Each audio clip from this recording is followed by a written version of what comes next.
মাননীয় প্রধানমন্ত্রীর সাথে কথা বলেছি। উনি খুবই ওনার মানে বলেন এটা কি হয়ে গেল। অনেক পাবলিক আমাকে গতকাল ফোন করেছেন যে আমরা হেল্প করতে চাই। ভয়াবহ একটা দুর্ঘটনার পরে আইন অনুযায়ী তাদের কিছু পদক্ষেপ নিতে হয়, তদন্ত অবস্থায় আছে। তো আমি ফায়ার সার্ভিসের সাথে কথা বলে যে আইনটাকে মেনে কত তাড়াতাড়ি কত শীঘ্রই জিনিসটাকে পরিষ্কার করে দেওয়া যায়, এটা আমরা কিন্তু আমি ওনাদের সাথে সম্পূর্ণভাবে আমি একমত। যদি এটাকে খুব তাড়াতাড়ি আমরা পরিষ্কার করে দিয়ে অস্থায়ীভাবেও যদি তারা ওখানে একটা বসতে পারে এবং এই ঈদের যে সময় কিছুটা যদি রিকভার করতে পারে, সবকিছু তো রিকভার করতে পারবে না, কিছুটাও রিকভার করতে পারে, তাহলে সেটাও তো একটা আসলো। এখন 11টা পার্লামেন্ট আছে, ওনার সাথে পার্লামেন্টে কথা বলে আমি এটার ব্যবস্থা আমরা করবো। আজকে গাড়ি থেকে আমি মাননীয় প্রধানমন্ত্রীর সাথে কথা বলেছি।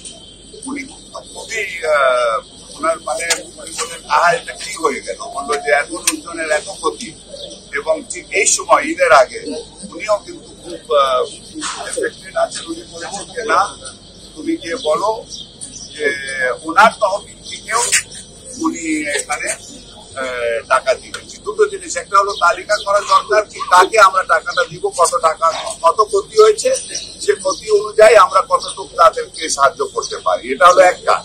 আরেকটা কাজ হলো টাকা জোগাড় করা। তো অনেক পাবলিক আমাকে গতকাল ফোন করেছেন যে আমরা হেল্প করতে চাই, কোথায় টাকা দিব। তো আমি তখন দোকান মালিক সমিতির সভাপতিকে বলেছি ওনারা এই মার্কেটের সাথে যৌথভাবে একটা অ্যাকাউন্ট করুন, জয়েন্ট অ্যাকাউন্ট। ওই অ্যাকাউন্ট নাম্বার আমরা প্রকাশ করে দিব, তারপর আপনার নগদ বিকাশ সব জায়গায় ওখানে করে ওদের মাধ্যমে এখানে টাকাটা টাকা নেওয়ারও তো একটা পদ্ধতি লাগবে, সেটা আসুক, ওনাদের তালিকা শেষ হোক। আমরা আগামী 3-4 দিনের মধ্যে এখান থেকে একদিকে টাকাটা কালেকশন হবে, আরেকদিকে কাকে টাকা দেওয়া হবে সেটারও নির্ধারিত করা হবে। এখন এটা করতে করতে যদি 14 দিন চলে যায় তাহলে তো আপনার উদ্দেশ্যটা তো লস হয়ে যাচ্ছে। ওটা সফল করতে হলে খুব তাড়াতাড়ি করতে হবে, কিন্তু আমি সময়টা আমি কমিট করতে পারি না, যেহেতু আমাকে কথা বলতে হবে। আমি তো আপনাকে বললাম যে এখানে একটা আইনের ব্যাপার আছে, তো সেটা আমরা দেখবো। আইন থাকতে পারে, বাট সবসময় আইনটা তো মানুষের কল্যাণের জন্য আইন করা হয়। তো নিশ্চয়ই আইন থাকলেও আইনটাকে কিভাবে আমরা ওটা আমরা রিল্যাক্স করে কত তাড়াতাড়ি, বাট এটা আমি পরীক্ষার ওনাদের সাথে কথা না বলে আমি কিন্তু এখানে কমেন্ট করতে পারবো না। ওটা একটা ভুল বুঝাবুঝির কারণে হয়েছিল।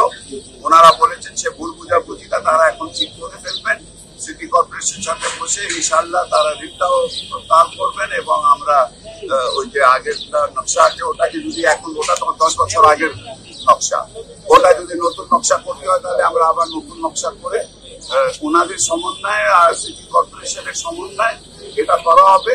প্রয়োজন হলে আমিও কিন্তু থাকবো এবং ওনাদেরকে যদি কোনো সাহায্য দরকার হলে আমিও সেই সাহায্যটা দিব। সংবাদ, ফিচার ও অনুষ্ঠানের জন্য ভিজিট করুন সংবাদ প্রকাশের ওয়েবসাইট এবং যুক্ত থাকুন ফেসবুক পেজ ও ইউটিউব চ্যানেলের সঙ্গে।